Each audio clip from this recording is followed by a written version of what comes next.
Welcome to tea news. నేను సింధూర. ఇక అప్డేట్స్ చూసే ముందు హెడ్లైన్స్ చూద్దాం. సుప్రీంకోర్టుకే రాజకీయాలు అంటగడతారా? రేవంత్ కామెంట్లపై అత్యున్నత న్యాయస్థానం ఆగ్రహం.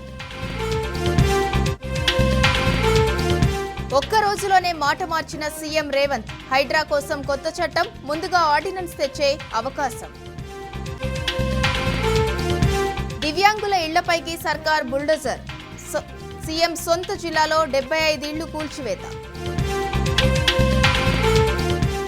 రైతును ముంచిన గజదంగా రేవంత్ రెడ్డి. హైడ్రా పేరుతో ప్రతిపక్షాలను టార్గెట్ చేశారన్న హరీష్ రావు. బంగాళాఖాతంలో అల్పపీడనం ఏర్పడే అవకాశం. రాష్ట్రంలో 2 రోజులు భారీ వర్షాలు పడతాయన్న ఐఎండీ. ఉత్తరాదిని వణికిస్తున్న భారీ వర్షాలు. ఢిల్లీ సహా పలు రాష్ట్రాలను ముంచెత్తిన వరదలు.